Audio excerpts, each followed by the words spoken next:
tree was recently being taken down in my neighborhood, a thornless honey locust, which is really solid wood. I politely asked the arborist if I could have some, and they asked what length and how much I wanted. The more I took, the less cleanup for them, so it was a win-win. Now, I have no experience milling lumber, limited space, and minimal tools, but I've spent a lot of money on wood over the years and have always been curious about milling and drying my own. So, here's my attempt.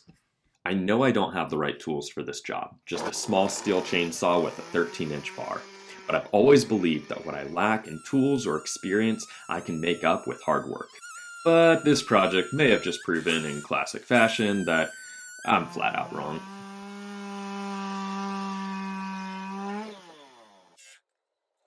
My plan was to cut a mix of boards and end grain cookies about 2 to 3 inches thick. That way, after drying and flattening, I'd still have plenty of thickness to work with. Now, as a reference point, I drilled a board to the log as a makeshift guide.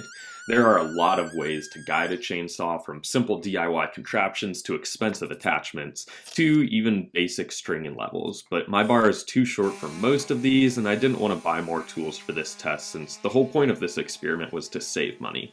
So I basically just freehanded it. The first cut wasn't great, with lots of saw marks and an uneven board.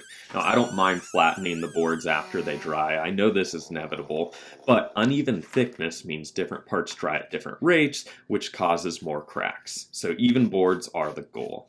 The second cut, I went ahead and attached the board again to have a guide, and this is just about 3 inches wide, so I'll have a 3-inch slab. I will have screw holes, but I'll just have them in the very ends of the board, and in the drying process it's likely going to check anyways, and so I'll just cut that slip off right there, leaves maybe half an inch on each side just to get rid of the screw hole, but I'll probably have to trim it anyways.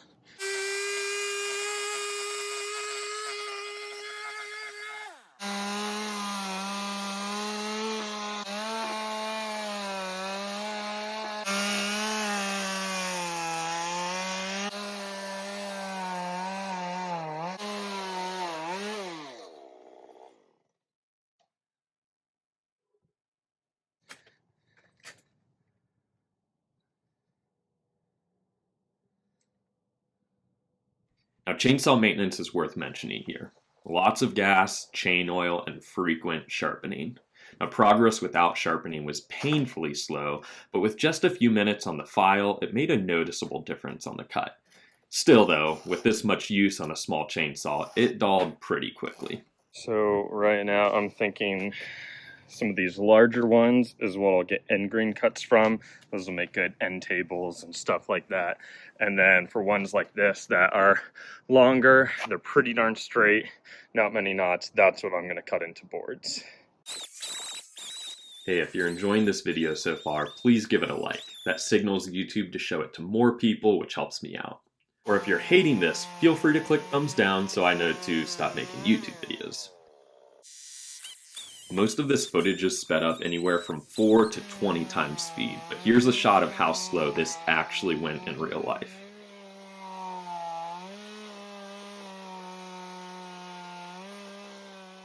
Look, I get it.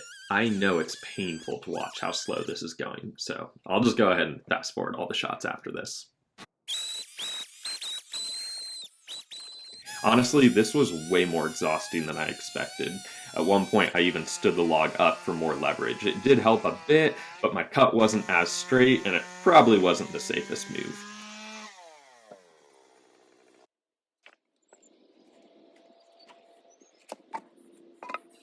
At this point, I was honestly just exhausted, and a little skeptical that I'm actually going to get much usable lumber from this.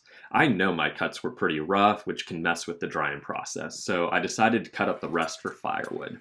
Nothing's going to go to waste here.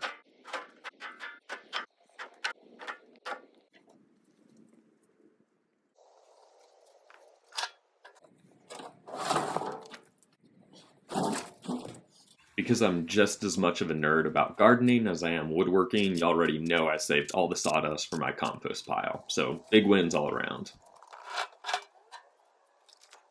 While splitting the leftover logs for firewood, I realized that this species splits pretty easily, so I thought maybe I could try splitting some larger pieces for future tool handles. It should be easier than cutting it with a chainsaw, right?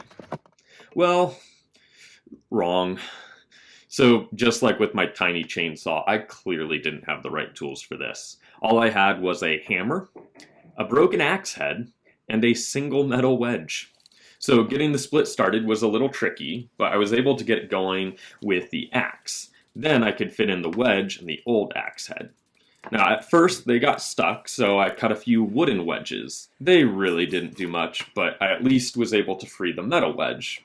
But in the process, I also broke a small hatchet that I tried using, which was just stupid of me to think that it would help.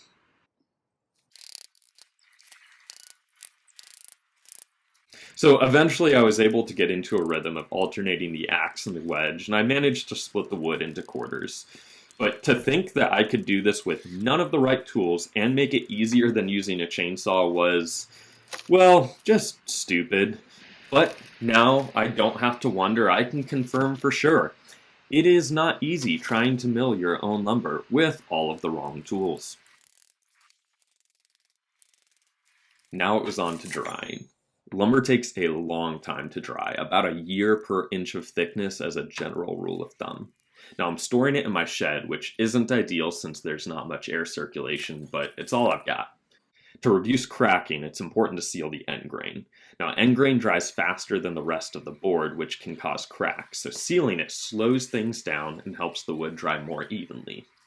Now, there are dedicated products for this, but I used some old exterior paint I had laying around. It should be a decent substitute for an already less than ideal situation.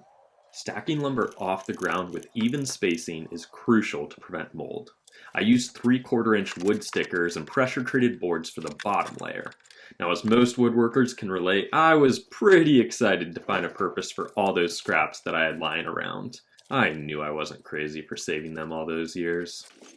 Now, I wasn't sure how to stack the quarters and the pieces with bark edges. Typically, these are just thrown out, but I'm honestly just curious how it turns out because of science, you know? Another decision in the name of science, I didn't seal the end grain of all of the cookies. I just don't think I'll end up using all of them anyways, and I'm really curious to compare the difference between the sealed and the unsealed boards after they dry. After all this, here's the conclusion I've come to. Milling your own lumber is a lot of work. Without a dedicated mill, there are a few essential tools you really need to do this well. A powerful chainsaw with a long bar, a proper guide, splitting wedges, and a maul. If you have these tools and enough space to work and dry the boards, go for it. But otherwise, with the amount of work, time, and money required, buying milled lumber is probably worth it. So props to all the arborists and mills out there. Y'all make this look way easier than it actually is. Subscribe if you want updates on how this lumber turns out, and thanks for watching.